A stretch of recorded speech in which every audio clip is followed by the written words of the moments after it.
Hey mga buddy, welcome to the channel. Bago ka lang dito and welcome back sa mga buddy ko dyan, mga nag-aabang ng video ko lagi. Maraming salamat sa inyo mga buddy. And for today, we will have the NVH power test, handling test, braking test, kahit anong test na pwede natin gawin dito sa 2024 Honda Brio RS.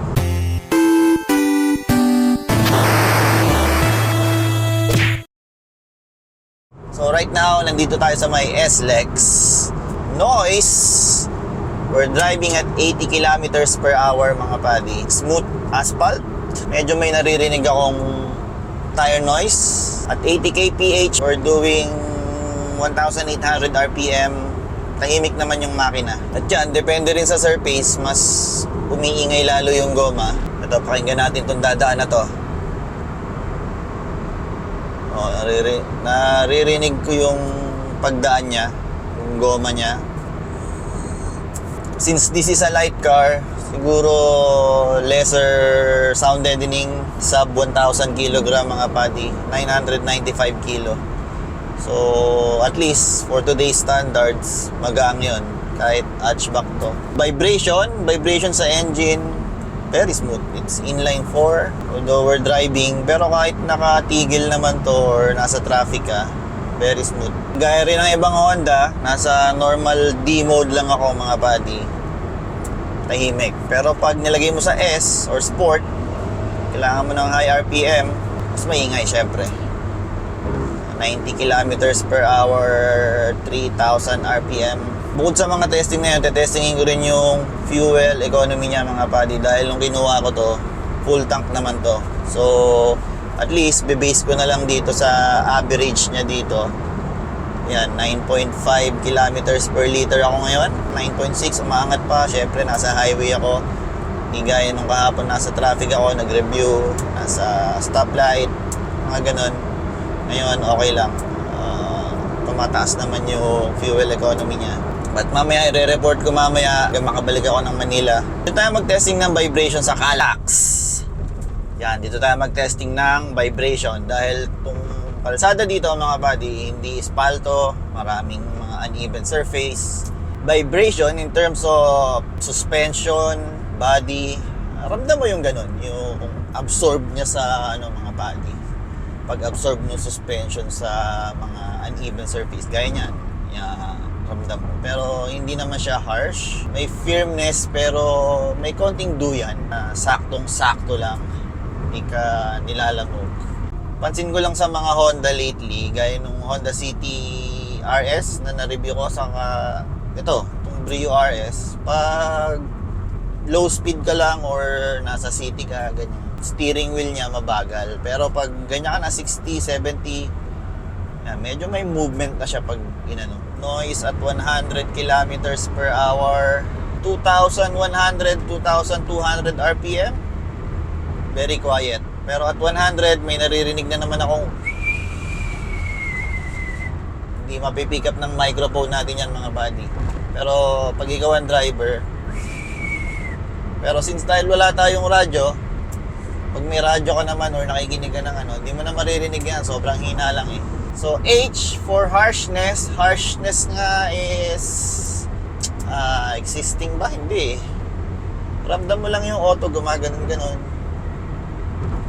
Yan, gaya nun. Pero, nothing to worry about. Noise, balik tayo sa noise. Dito, tire noise, mas tahimik. Dito, kumpara dun sa SLEX na espalto. Vibration at 100 kilometers per hour sa engine.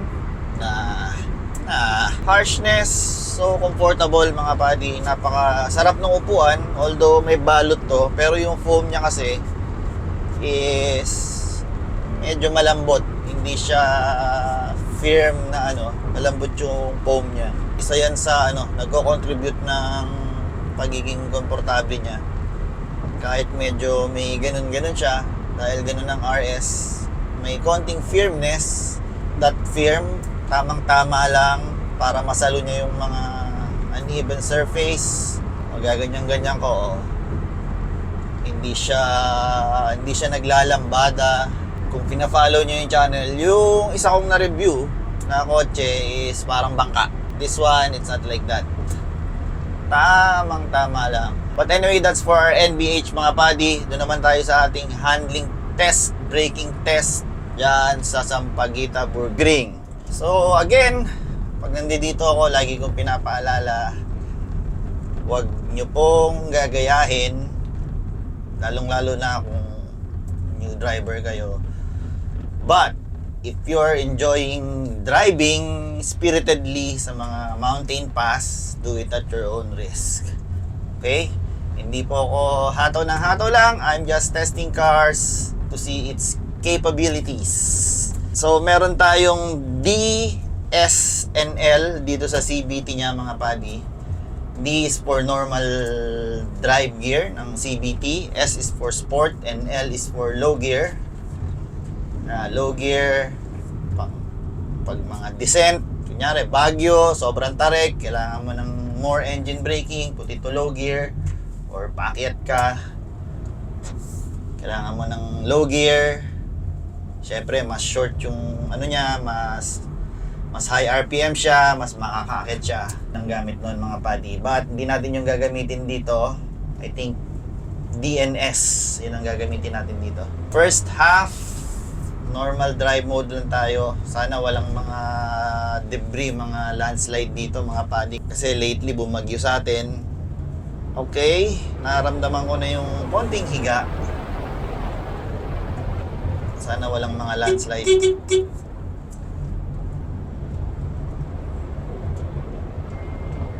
Siguro kung walang balot ng upuan na to, medyo mag-i-slide ako dito. Kasi leatherette siya mga buddy. So, ramdam mo yung dikit. Somehow, nakakatulong. May nagbabibrate dito sa dash at 5,300 kilometers. Honda, ano ba yan? May nagbabibrate dito. Right, so naka-aircon pa tayo. Mamaya magpapatay ako ng aircon para makatulong sa makina mga buddy. But we'll try to push it a little now.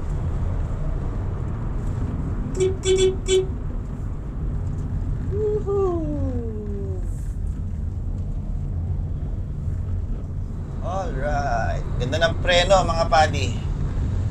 So solid. 1/4 pa lang, ramdam mo na nandiyan yung preno.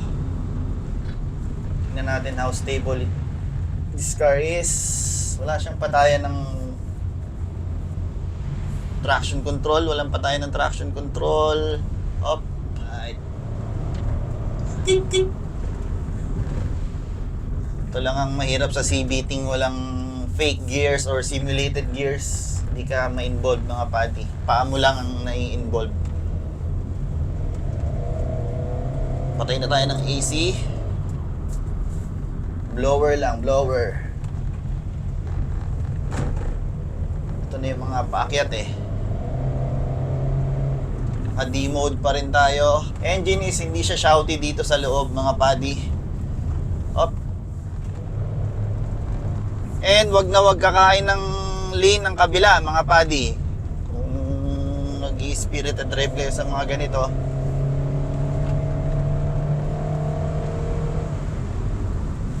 Ganda ng preno.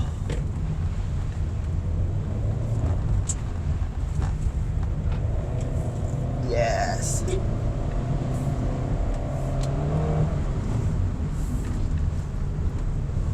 Wow, ganda ng handling.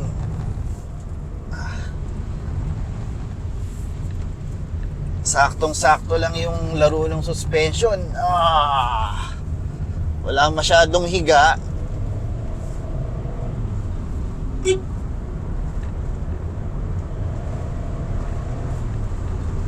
Wow. Alright. Bigyan natin sa S.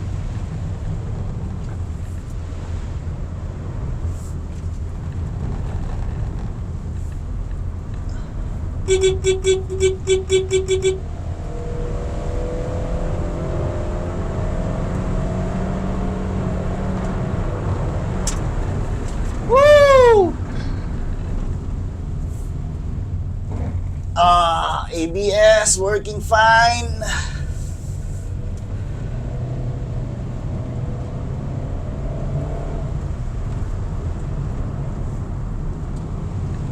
Medyo na-push natin ng konti doon. Yeah.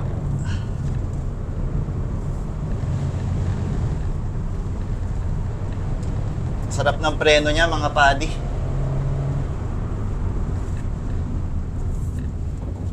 Yes. May higa, konting-konti lang. Sarap na higa niya, komportable. At least right now wala akong weight eh. Nag-iisa lang tayo mga padi. We are 3/4 on the fuel tank.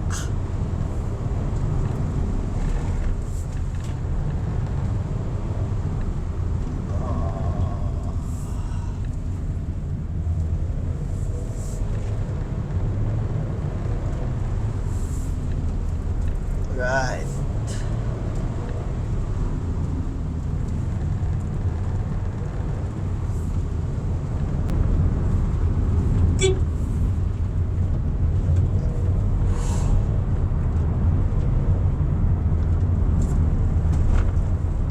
Left foot brake natin to. Okay. Much easier. Hello, Taal. Good morning. Good Friday morning. Sarap pag weekday. O konti nagbabike. May nagbabike kanina sa taas. Pero iilan lang.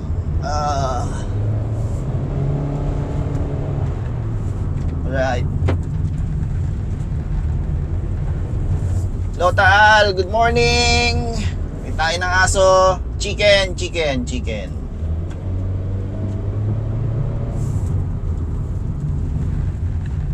Oh, yes.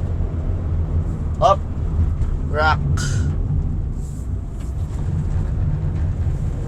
Ganda ng handling. Nice tires. Bridgestone. Kopya na naman ba to? Basta Bridgestone eh. Lalagay ko na lang dito.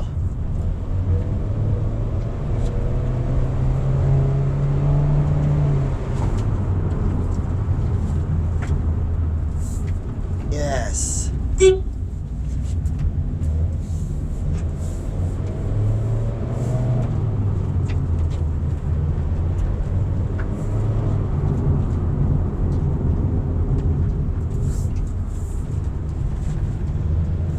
Okay, this is the technical part. Tingnan natin kung ano magiging handling ng suspension dito. Maraming liko-liko dito eh.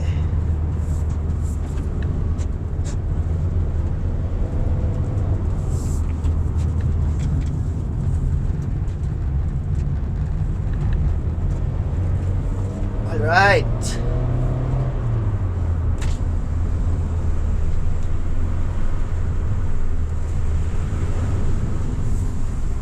Ang sarap ng suspension niya. Tamang-tama lang yung lambot. Pero hindi matigas.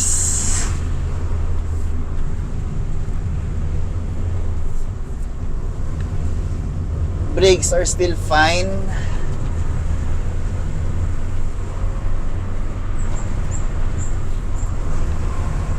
Alright.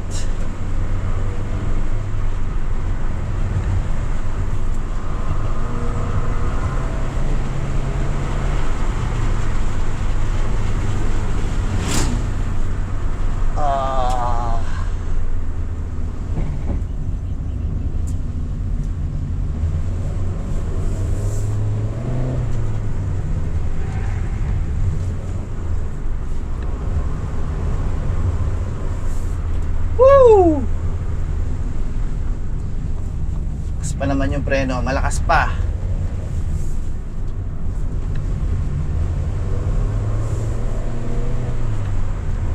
Up, spec.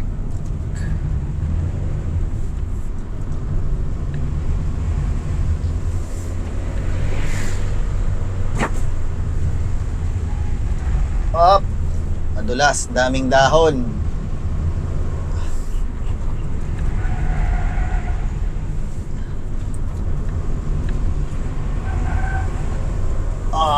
Saktong-sakto lang ang lambot.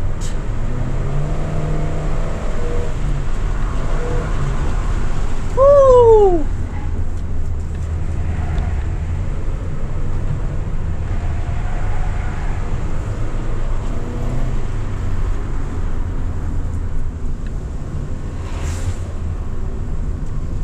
Medyo naaamoy ko na yung preno.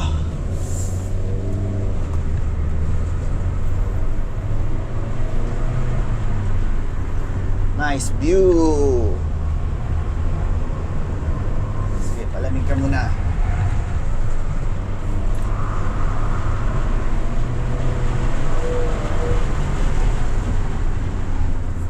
Humihina na yung preno niya, mga padi.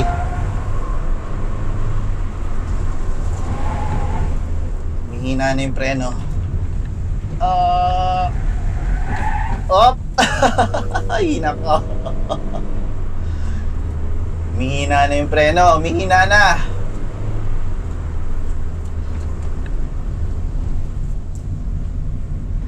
Dumulas yung gulong. Maano rin kasi, dump yung kalsada.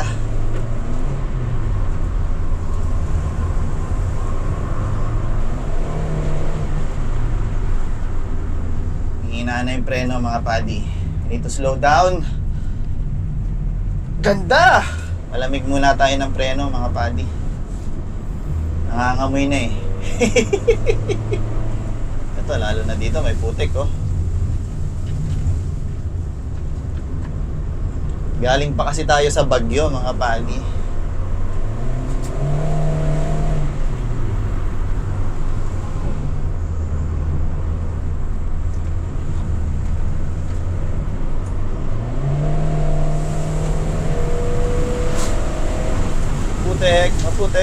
Maputek. Delicates yan, delicates.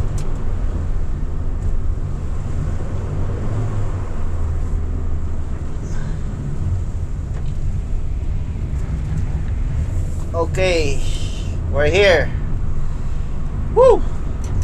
May preno. Okay, first report ng Sampaguita Burgring, mga padi. Car is doing great. Pero dahil wala tayong traffic na na-encounter, amoy preno. Humina yung preno. Daming occasions na, kasi nga medyo basa, daming scary occasions na medyo twitchy yung auto kasi nga basa yung kalsada. Medyo madulas. Mas madulas yung ganyan, yung patuyo pa lang kaysa dun sa basang-basa. Mas madulas yung ganyan. Tapos may mga dahon-dahon pa. Pero it handles great. Braking is great for the first 3/4 ng Sampaguita Burgring, mga padi. Until makarating tayo dyan sa 3/4, ay na. Medyo naamoy ko na. Tapos medyo, hindi naman siya nag-smashy. Pero medyo humina na kasi umiinit na, mga padi. So, ayun ang na-encounter ko. Tires, medyo ano siya sa basa. Sa tuyo, okay naman. Itong goma na to, which is Bridgestone. Eto, siguro dahil may mga dahon-dahon, kaya medyo may mga slide events akong naramdaman, mga padi. Especially sa harapan. Under braking yun. I think it's fine. Hindi siya humihiga ng husto. Saktong-sakto lang higa niya. Hindi nakakatakot yung higa. That's what I mean. May isang part ng corner na medyo nag-unstable siya, which is here. Yan, medyo na-push ko yata ng husto dyan. Hindi ko yan ginagawa dyan eh. Ang luwag kasi. But anyhow, nag-unstable siya dun. But nothing to worry. Carry naman, carry lang. But anyway, dyan naman tayo sa may Sungay. Welcome to Sungay, mga padi. Where I drive to test the car's ability to climb dahil dito maraming siko-siko na matatarik. So, it's like a test of power. Kahit wala tayong weight, wala akong sakay, nag-iisa lang ako, mga padi. Sa normal D mode lang tayo. Siyempre, kailangan umakyat 3,000 RPM. 1/4 ng throttle. 3,100 RPM. Yan. Ito, matarik. Matarik yan. Mukha lang hindi sa camera. Ito na, siko.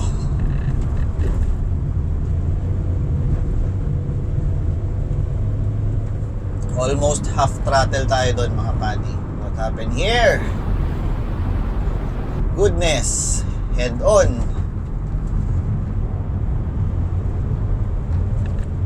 Up.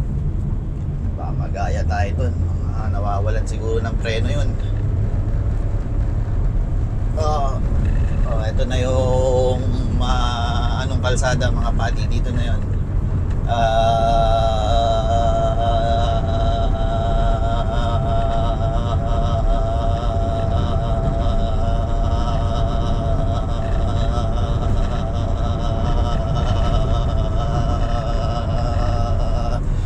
May konting vibrato, but everything is fine.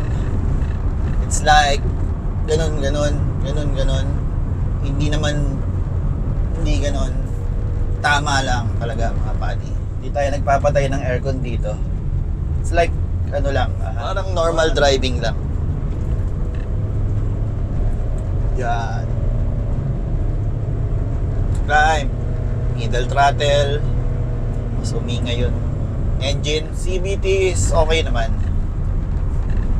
Mabilis siya mag-adjust. Konting galaw mo lang sa throttle, adjust kagad yung CVT niya. We're driving at 60 kilometers per hour. Doggy! Excuse me. Alright, yun lang. Kakabitin to. Medyo masigaw siya. Normal D mode. Pag umaakyat, normal naman yan. Syempre, inaapakan mo eh. Ito, mga siko-siko.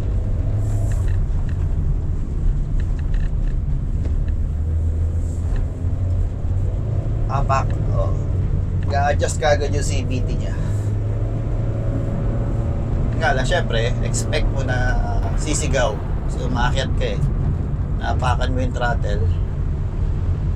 Pero hindi naman ganun kalakas dito mga buddy. Marami pang mga siko-siko dyan. Na-try natin mag-S doon. Mga uneven surface niya talaga. Sinasalo niya lang eh. Pero hindi naman duyan.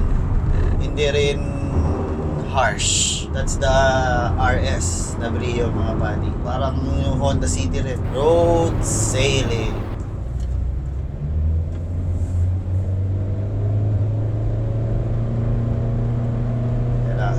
Medyo masigaw, di ba?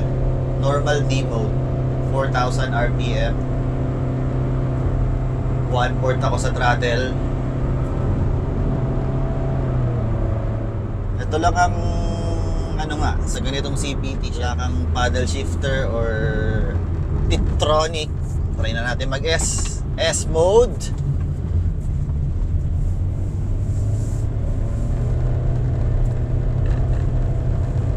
Half throttle. Doggy, excuse me, magkakakulay kayo ah. Alright, S mode mga buddy. Siko.